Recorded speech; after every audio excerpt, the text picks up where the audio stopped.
Welcome back, everybody, to another episode of Movie Social. We're your hosts, Ricky and Steph. What up, what up, what up? And today on Movie Social, we're going to be doing a spoiler review for the much anticipated and, quite frankly, the only version that should have been Zack Snyder's Justice League.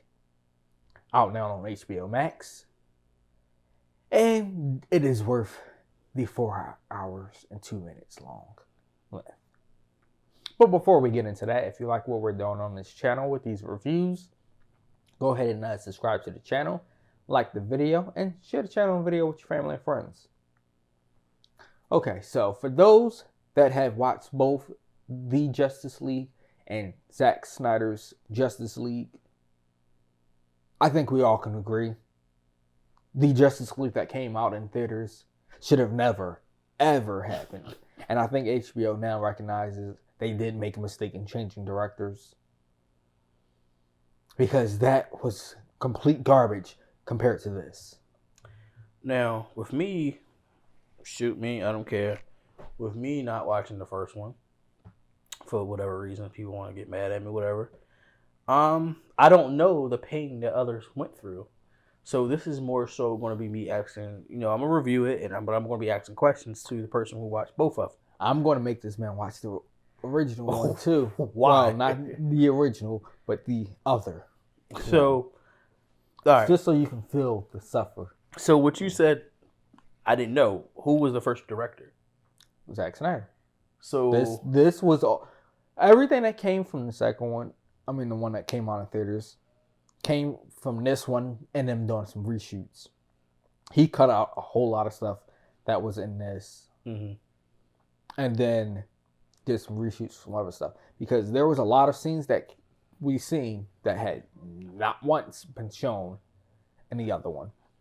And honestly, the way this went, this was a lot darker and made it a lot better to me. Yeah, because I mean, as when we talked, I said that just in everything I've seen Cyborg in, for example. Now maybe his origin, obviously his origin is dark, dark as I don't know what. But everything I've seen him in, he was more so like an upbeat character. And then this one, he was like all seriousness all time. So it's just like, maybe this was just his origin that was like this. Maybe he eventually gets like that. No, but remember, most of the things that we see him in, it's like Teen Titan type stuff. It's not serious. It's all jokeable character. True, but I'm referring to not the kids' Teen Titans. I'm talking about the original Teen Titans when we was like 12, 13, 14, 15. That was still kids to me. It was kids, but he was serious and playful at the same time. Yeah, but it was more so for kids anyway when we was watching those ones too. This one feels like it's just for like this was, I mean, did you not see Titans? The actual show Titans? No, actually it was one I was thinking of watching it. That's darker. And that's good. I can't wait for season 3 for that, by the way. Okay. And I think they'll That's on HBO Max too, right? Yeah, I think Cyborg's going to be on that too for season 3 finally. Oh, so he's not on there for season 1 and 2? No, and there's different ones, so who knows? But for this, yes, he was meant to be darker. Every character was darker, even Wonder Woman. She was a bit darker. I'm talking about as a whole compared to the Wonder Woman we're used to seeing on cartoons and stuff like that as we grew up. The first Wonder Woman movie and the second one that had mixed reviews was a bit darker to me. Oh yeah, I mean this adaptation of her character definitely seems a bit darker. But now watching the first 2 movies and then seeing it, to me it was just like, okay. This ups the scale for everybody. Yeah. Superman, man, I'm sorry, I started looking like am I watching Bright Side? Oh, I'm sorry, Brightburn. That movie was good too, but yeah. Yeah, he definitely went ape on them there. Now, of course, that part was definitely in both. Half of the scenes was in both, but there was a good chunk, a good almost 2 hours difference in both films. For somebody who didn't see it, I mean, like I said, I enjoyed it. I didn't see the first one, so like, I didn't know, oh, this wasn't there, that wasn't there, or it wasn't this like this. I mean, I was surprised that for a DC movie, it was as gruesome as it was. You stated that it ratcheted up the gruesome a little bit, like not gruesome, but like I seen blood splatter and stuff like that. Things were a lot more in this than they were in the original one. Honestly, I think had this one came out, DC might not have been doing as bad as they are in films. That's a strong possibility. And maybe Zack Snyder needs to handle most of DC's filmmaking. Because they will not catch up to Marvel in films. Maybe, other than what this has come out and possibly Wonder Woman, it's only been TV for DC that's been good. Titans TV show and the whole Arrowverse has been good. Don't forget the Witch has really been good too. Like DC's animated series are awesome. TV shows. They're not on TV though. I'm just saying they're basically like TV shows. Yeah. For the most part. I mean, you had some long movies. You had a few movies. But as far as like comparing that to Marvel, this probably will be their best one. But again, with this, I've seen so many references to Infinity War on here. Like the same scene when Thor tries to kill Thanos with the axe, and instead of going for the one part we all kept saying to get the head, and this one came close to the head as well. But close, but no cigars, they said. Yeah. And what happens? They come back. Now, granted, that battle scene was in both.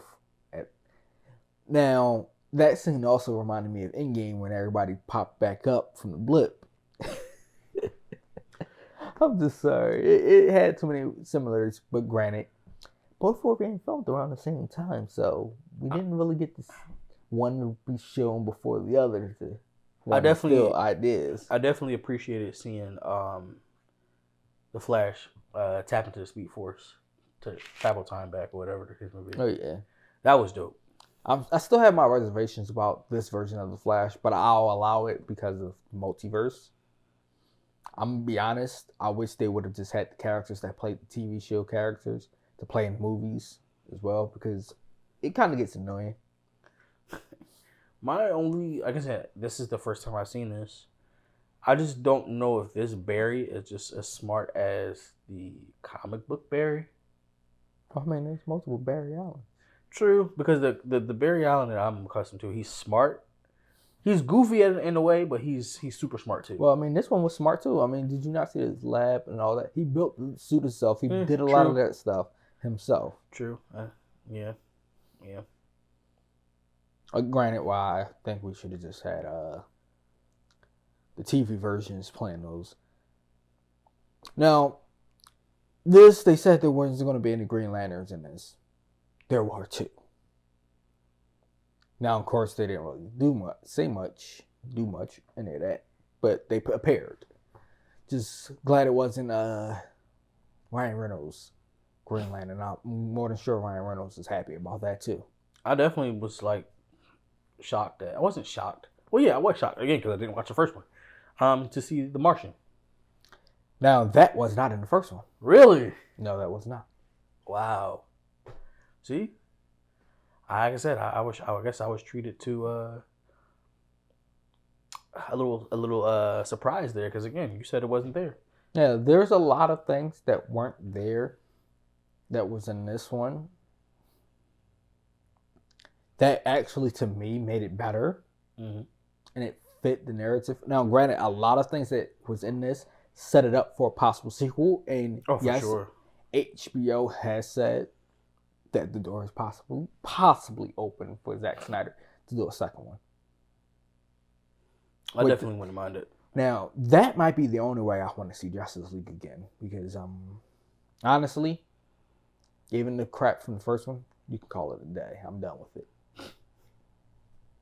I did not like it when it first came out. It was okay. It was eh. So when it first came out, what did you give it? Like, what was you on a scale of 1 to 10? What would you give it? 5. So what was this one? A 9. Man, I'm not going to give it a 10 only because you were tainted. Yeah, that and the fact that I still prefer a different Batman. I still prefer Christian Bale. I mean, I think everyone does. But that being said, what do you guys think about doing these unedited versions for the most part of a movie? Would you guys want to see a complete unedited version of Endgame? Because remember, there was a lot of different takes. that they did not add in Endgame. Mm-hmm. Making that about 4 or 5 hours. I'm thinking that might be a good way to go for a lot of these companies, especially with the streaming services releasing the unedited versions on the streaming platforms. But how long would Endgame be? I don't care. Hey, I'm watching it at home. I can take a few breaks. I personally had to take 2 breaks. I watched 2 hours of it, then did some other things, went about my life, and then I watched 2 more hours. I watched this straight through, no breaks. Wow. Only the truest survive, man, because I could not do it. I'm sitting here like this after like 2 hours. I'm like, all right, let me pause it. And that's a good thing about if they ever do decide to do this going forward.